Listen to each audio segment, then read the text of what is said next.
بسم اللہ الرحمن الرحیم۔ السلام علیکم دوستو، ایکٹیو آئی میں خوش آمدید۔ امید ہے کہ آپ سب خیریت سے ہوں گے۔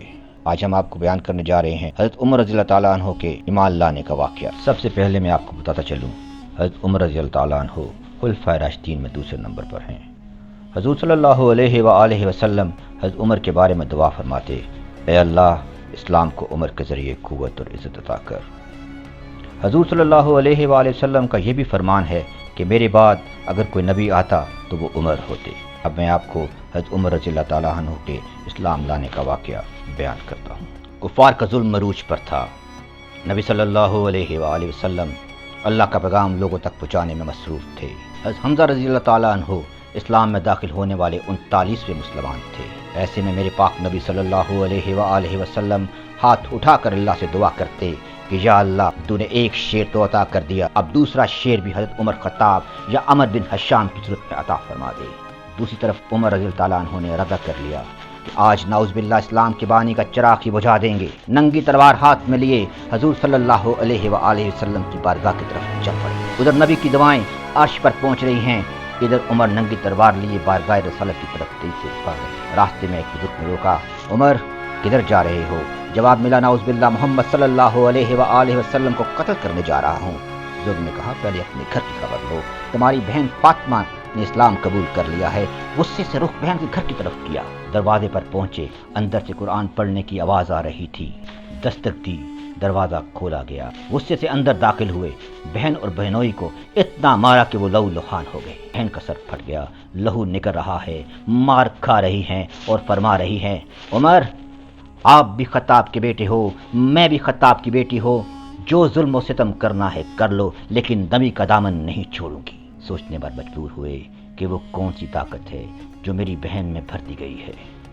فرمایا کیا پڑھ رہی تھی؟ مجھے بھی سناؤ۔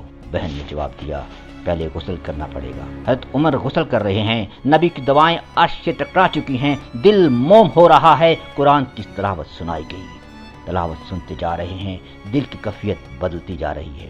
بہنوئی کو ساتھ لیا، حضور صلی اللہ علیہ وآلہ وسلم کی طرف چل پڑے۔ دروازے کے سوراخوں سے جب صحابہ نے حضرت عمر کو ننگی تلوار کے ساتھ آتے دیکھا تو تشویش کا اظہار کیا، بتایا عمر آ رہے ہیں، ہاتھ میں ننگی تلوار ہے، لگتا ہے ارادہ ٹھیک نہیں۔ حضرت حمزہ رضی اللہ تعالیٰ عنہ نے فرمایا آنے دو، اگر اچھی نیت سے ہیں تو استقبال کریں گے، بصورت دیگر جو تلوار نبی کی طرف بڑھے گی توڑ دی جائے گی۔ عمر اندر داخل ہوتے ہیں، حضور صلی اللہ علیہ وآلہ وسلم کے سامنے بیٹھتے ہیں، لب جنبش کرتے ہیں، آواز آتی ہے لا الہ الا اللہ محمد الرسول اللہ۔ مکے کی فضائیں اللہ اکبر کی صداؤں سے گونج اٹھی، نبی کی دعائیں قبول ہوئیں۔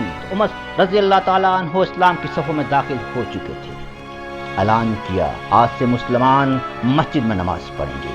2 صفیں بنائی گئیں، سب سے آگے حضرت عمر تھے۔ صحن حرم پہنچ کر مسلمانوں نے مسجد میں نماز ادا کی۔ کفار کی ہمت نہ ہوئی کہ وہ آنکھ اٹھا کر مسلمانوں کے اس چھوٹے سے گروہ کی طرف دیکھ بھی سکیں۔ وہ مسلمان جنہیں گھروں میں بھی نماز پڑھنے سے روکا جاتا تھا، آج صحن حرم میں بے خوف و خطر نماز پڑھ رہے تھے۔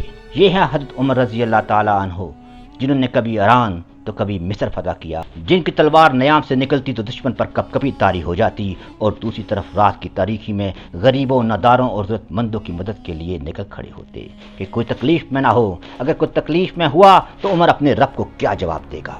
دوستو، خلفائے راشدین کے راستے کو اپنائیں، دین پر مضبوطی سے قائم رہیں، سب کے لیے اچھا سوچیں، اللہ آپ کے لیے اچھا کرے گا۔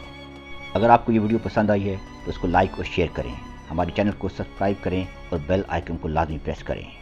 اگلی ویڈیو میں پھر ملاقات ہوگی، تب تک کے لیے اللہ حافظ۔